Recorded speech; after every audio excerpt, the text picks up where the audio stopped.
There are many words that can be used to describe regular show, and regular isn't even in the top 100. If you haven't watched regular show, you may be asking yourself, why am I saying that? Especially since the title literally has the word regular in it. But if you have watched your fair share of episodes, you know exactly what I'm talking about.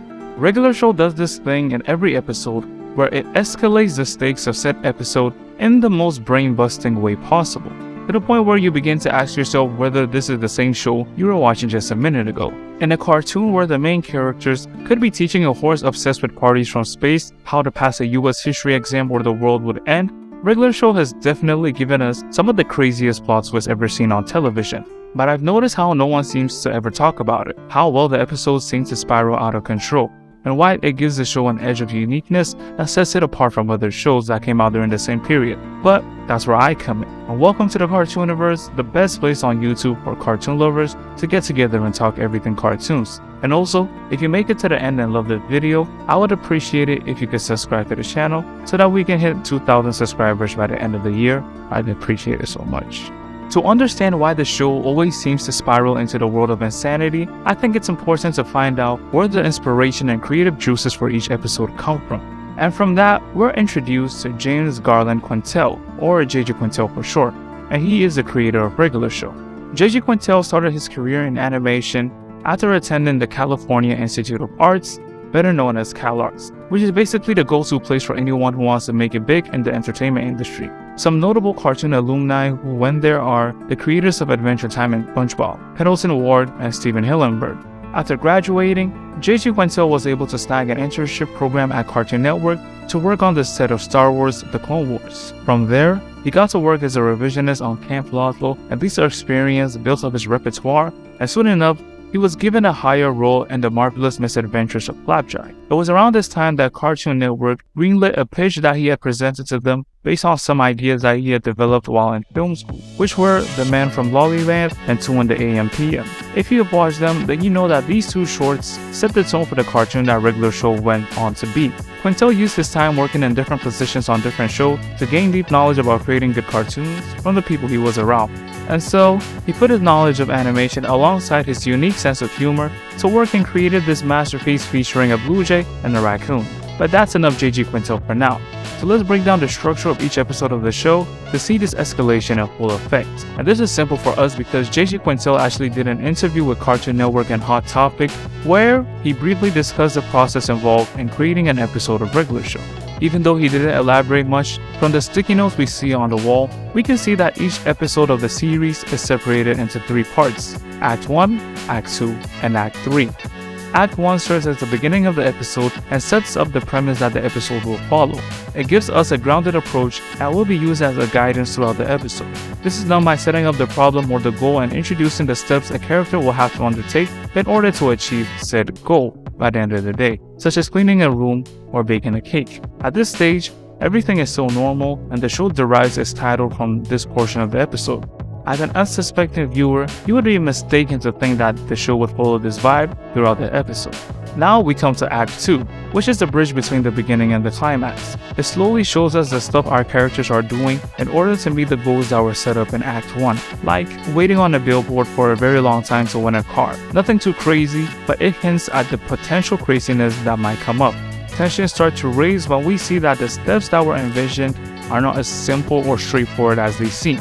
And finally, we break into Act 3, which is where our main focus is going to be because this is where everything goes haywire. This is usually where the intergalactic overlords of Nebula Prime come to Earth to destroy it because Rigby was too lazy to clean his room. But seriously, this is our climax and it usually kicks off with a bang that needs to be solved immediately, or the consequences would be catastrophic. These are the life and death situations that the show is so well known for. They come out of essentially nowhere and are usually characterized by the sky turning red and some fast-paced music blaring in the background. The villain usually gets defeated in the end, but at some small cost, before normality is restored. Nothing new is learned and everyone goes back home. And a perfect example of this is the time where Mordecai was in the staring contest with an eye for the fate of the park because Benson wanted to keep an eye on everyone. Mordecai won after Rigby helped with his laser pointer, but then had to go to the hospital after it because his eyes were drier than Cyclops. Obviously, I see it as a win-win because after that he didn't have to work, even though he did go to the hospital. And if you haven't realized it yet, these endings always happen because Mordecai and Rigby have been given a normal job to do, and instead of applying a little bit of elbow grease and doing it on their own, their brains somehow drag them to employ the most mind-boggling way possible to complete said problem, which honestly says a lot about them as characters. Whether you want to call it laziness, creativity, or stupidity, this is a driving factor behind most of the exciting parts of the episode, and the reason why Regular Show is as big as it becomes. It is basically a culmination of all the outcomes a character would encounter wrapped into one seemingly wild ending, the kind of ending that you would get when your show is not made for a very young demographic. With Mordecai, Rigby, and the rest of the park crew being fully grown adults, you can tell that Regular Show doesn't try to be the most kid-friendly show in the world, with traces of adult moments sprinkled in throughout the series like Mississippi Queen and Benson's addiction to Winkies. What this tells me is that the usual limitations shows put on themselves in the name of following child-friendly protocols were not all that followed by the Regular Show team. This doesn't mean that they were just airing out degenerate material, but this just means that they took a more mature approach to the lives of their characters. And even then, they weren't able to get away with everything, as some of the more controversial aspects of the show were replaced in future reruns, most of them replacing swear words. However, this mindset allowed the show to explore concepts and ideas that other shows were too afraid to touch on because of their young target demographic and pressure from the industry regulations. But that's why Regular Show never felt like a quote-unquote kid show or a show that was only meant for kids, even though it aired on Cartoon Network, but rather, because of its ability to discuss mature topics in a way that resonated with the audience, it grew a pretty tight-knit fanbase.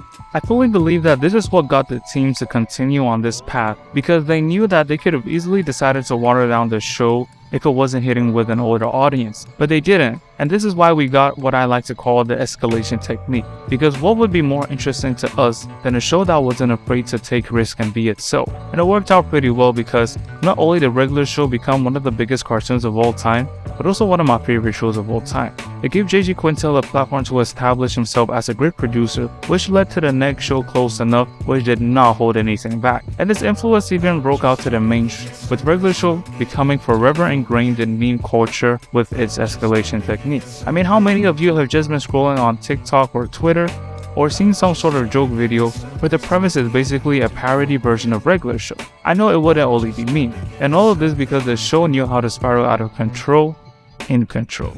And this brings us to the end of this video on Regular Show. And if you enjoyed it, share it with any of your friends that watch Regular Show. And while you're at it, you can click over here to watch a video on some obscure facts about Regular Show. And you can also click over here to take a look at a video on some of the craziest Gravity Falls theories ever. Thanks for watching this video. Like and subscribe. I'll see you next time. Till out.